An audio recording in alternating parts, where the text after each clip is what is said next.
হচ্ছে মেটে আলু দিয়ে ট্যাংরা মাছের ঝোল। মেটে আলু বলতে মাটির নিচে যে আলুগুলো থাকে তাকেই বলা হয় মেটে আলু। সেটা হচ্ছে এই যে সেই মেটে আলু, এই আলুগুলো প্রায় মাটির নিচে 1 বছর 2 বছর থাকে, থাকার পর অনেক বড় সেই পাথরের মতন পাহাড়ের মতন চাক বাঁধে। সেই আলু দিয়ে আজকে আমি ট্যাংরা মাছের ঝোল করব। রেসিপি যেহেতু আমার মেটে আলু দিয়ে ট্যাংরা মাছের তরকারি, তাই এই যে মেটে আলুগুলো কেটে রেখে দিয়েছি আর এদিকে মাছগুলো ভেজে রেখেছি, ট্যাংরা মাছগুলো।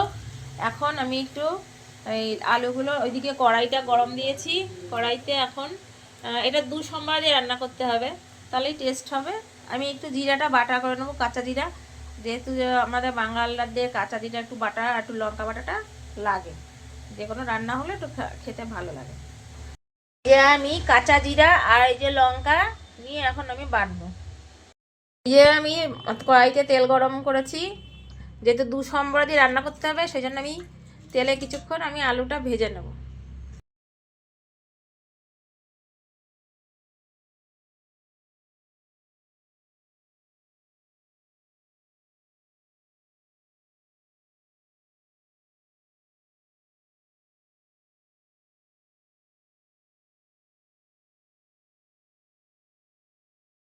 আমি মেটে আলুগুলোতে এখন লবণ আর হলুদ দিয়ে আমি আস্তে আস্তে করে ভাজবো যতক্ষণ না লালাটা থাকে।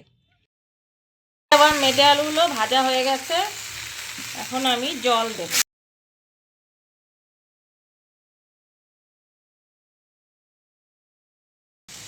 এই মেটে আলুগুলো কেনার নিয়ম হচ্ছে 2 রকম হয়, একটা আছে লাল আর একটা সাদা। সাদা আলুগুলো খুব তাড়াতাড়ি ভালো গলে যায় এবং খেতেও সুস্বাদু হয়। এখন আমি কিছুক্ষণ ঢাকা দেবো, যে একটুখানি গলে গলে যাবে। এবার আমি মাছগুলোও দিয়ে দিলাম একসঙ্গে, তারপরে সম্বরা দিয়ে আমি লঙ্কা আর জিরা বাটা দেবো। আর মাছ আমার জাল দেওয়া হয়ে গেছে, এবার আমি সম্বরা দেবো। তার আগে আমি জিরা বাটা আর লঙ্কা বাটাটা দিয়ে দিচ্ছি।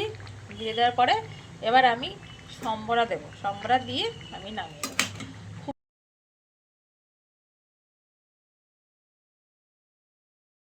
যেহেতু 2 সম্বরা দিয়ে করতে হবে, তাই তেল গরম করে জিরাটা ফোড়ন দিয়ে আমি তরকারিটা ঢেলে দিলাম।